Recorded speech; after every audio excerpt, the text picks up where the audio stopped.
امریکی GSP جیسے تجارتی معاہدوں نے بنگلہ دیش، پاکستان اور کمبوڈیا میں مزدوروں اور انسانی حقوق کے قوانین کی پاسداری کو تجارتی رعایتوں سے مشروط کر کے اخلاقی معیشت کو فروغ دیا۔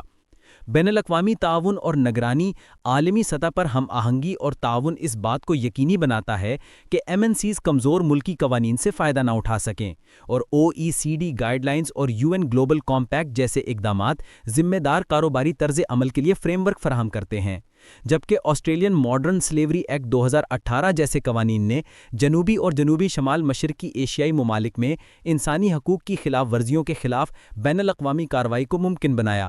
اور Amnesty international, global labour justice اور فیئر لیبر ایسوسی ایشن جیسے ادارے ان خلاف ورزیوں کی نگرانی اور رپورٹنگ کرتے ہیں۔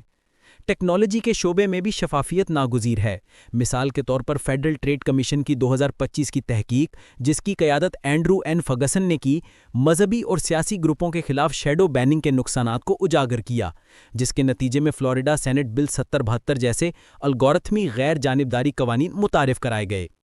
کارپوریٹ لیڈرشپ اور اخلاقی ثقافت میں پائیدار اصلاحات کے لیے اخلاقی لیڈرشپ اور کارپوریٹ ثقافت بنیادی کردار ادا کرتی ہے، اور یونیلیور کے سابق CEO پال پولمن اور پیٹاگونیا کی روز مارکاریوں نے انسانی حقوق اور مزدوری کے عالمی اصولوں کو ترجیح دے کر انڈسٹری کے لیے مثال قائم کی۔ ایشیا، افریقہ اور لاطینی امریکہ میں ملازمین اور سپلائرز کے لیے اخلاقی تربیت کو لازمی بنانا اور فیئر ٹریڈ اور SA 8000 جیسی سرٹیفیکیشنز حاصل کرنا اجرتوں، کام کے حالات اور خاندان کے حقوق کو بہتر بنانے کے لیے بنیادی حیثیت رکھتا ہے۔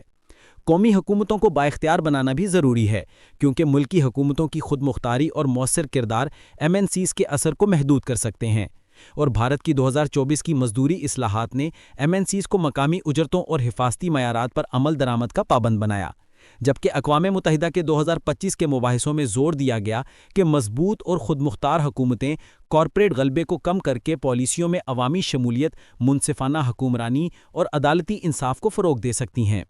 ثبوت پر مبنی کامیاب مثالیں بھی موجود ہیں، جیسے نائک اور ایڈیڈاس نے 1990 کی دہائی میں انڈونیشیا میں جاوانیز اور سنڈانیز مزدوروں کے لیے فیکٹری کے حالات بہتر کیے۔ ایپل نے 2012 کے بعد چین میں اپنے سپلائرز کے آڈٹ شروع کیے تاکہ طلبہ مزدوری کو روکا جا سکے۔ رانا پلازا حادثہ 2013 کے بعد accord on fire and building safety کے نفاذ سے 15 لاکھ سے زائد بنگالی مزدوروں کے حالات میں نمایاں بہتری آئی، اور میری لینڈ 2025 میں PFAS سے متاثرہ کمیونٹیز کی مدد اور ماحولیاتی معاوضے کی